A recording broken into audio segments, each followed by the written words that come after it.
Order! Order! You are an incorrigible delinquent at times. Behave yourself, man!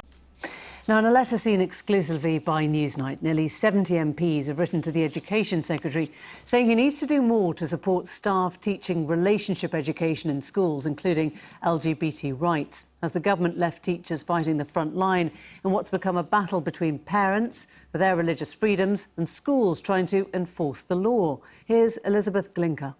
Shame, shame, shame, shame. The row over the teaching of LGBT equality in Birmingham schools started at the tail end of 2018, when a group of mainly Muslim parents began objecting to the teaching of an equality programme called No Outsiders at Parkville Primary. Launched in 2014, the programme, which reflects the Equalities Act, is taught in more than 100 English primary schools and includes stories about same-sex families. The protesters say the inclusion of LGBT parents is contrary to their religious values.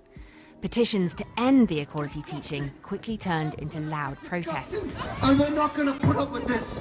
Are you going to put up with this? And by March, the programme had been suspended at 7 Birmingham schools. But daily protests continued at another local school, Anderton Park, because even though the programme isn't taught there, some of the same books are available. With mediation unsuccessful, in June, protests directly outside the school were temporarily halted after the council sought a High Court injunction. Political engagement in the row has been patchy. The majority of Birmingham's Labour MPs have avoided getting involved, perhaps reticent about angering voters in constituencies with large Muslim populations. Jess Phillips is a notable exception. I don't agree with the protest. No, so what you... I don't agree but you, that as you a member, get to pick and no, choose but as a member which of equality no, but as a member you of can and can't have. The city's Conservative mayor, Andy Street, has been similarly bullish in defence of equality teaching. It is actually, ultimately, homophobic. And that is illegal, and it has to stop. Meanwhile, local Labour MP Roger Godsiff has defended the protesters. He's faced a petition calling for his deselection and been issued with a warning by Labour's chief whip. The protesters are certainly taking a keen interest in what politicians are saying on the subject. This list of Muslim MPs, not thought to be supportive enough, was circulated last week on a protesters' WhatsApp group. The profiles of Muslim councillors who signed a Labour pledge in support of LGBT education have also been circulated. So what have the Department for Education had to say? Well, in April, the Secretary of State Damien Hines wrote to primary head teachers to say they should teach LGBT issues if they deemed it age appropriate. He also said parents should be consulted but had no right to veto what was taught. Then, in late June, he clarified he would strongly encourage schools to teach under 12s about strong and loving families, including families with same-sex parents. But he stopped short of saying it must be taught. With schools frustrated over guidance, which appears at least to some extent to still be flexible, and protesters who are dug in, how much further should the Secretary of State go? Well, that was Elizabeth Glinker joining us now, the letter's author, the MP Emma Hardy, a former teacher. What are you actually hoping to change with this letter? I mean, we've seen the signatures, but practically, what more do you want to hear? Well, I want that real leadership from the Department for Education. I want that clarity. I want the message to be sent out to head teachers that you will be teaching this. Because at the moment, the protesters think they can stop this happening in schools by putting the pressure on the head teachers. That pressure should be lifted. The Department for Education need to own this, and they need to own responsibility for this and say, no, this is modern Britain. You don't get to choose which part of the Equality Act that you comply with. All are equally important. You will be teaching this in schools. That message needs to come strong and clear from government. Damien Hines has said there's no veto. You know that parents are resisting this, and that if it's more forceful, don't you risk inflaming the situation? Don't you risk more kids being taken out of lessons, out of schools completely, because parents just think it's easier than protesting?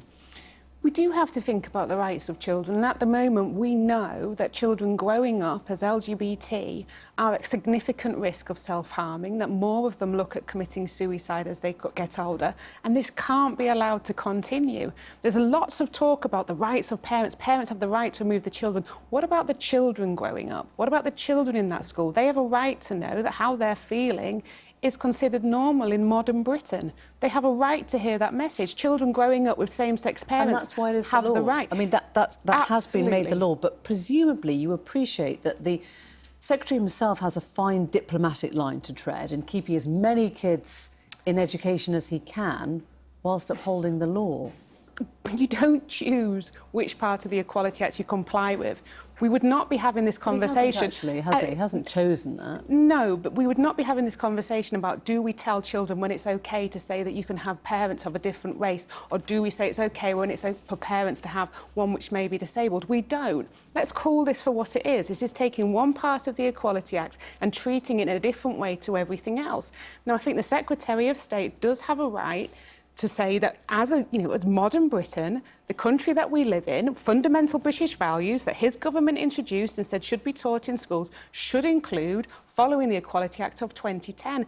But with this, I have to say, we do need much better information going out there to parents about what is being taught, because there is so much misinformation out there. I think that is the problem, isn't it? That there is there is a fault line in our society where we want equality, but we haven't brought every community with us. And so right now, heads and teachers may be on the front line in a conversation that you think the government has not properly had yet. Absolutely. I think when I've spoken to parents concerned about this and I've said, OK, look, I used to teach that this is what happens. We sit and read the book Elmer. We talk about people being different, and that different can be good. We read The Boy with the Pink Hair. We read Dogs Don't Do Ballet. We read stories and we talk about difference in an inclusive way with young children.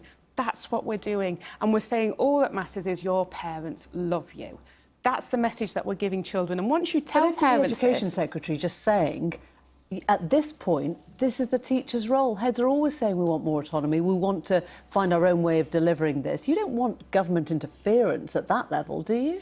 Actually, on this, I think it's really important that the government does step up and show that leadership, because otherwise the pressure is always going to be on the head teachers and always going to be on the teachers. The government has a role to play here in lifting that responsibility from heads and saying, no, this is modern Britain, these are the values of modern Britain, and this is what we should include in our schools. And Arlie, thank you. Thanks.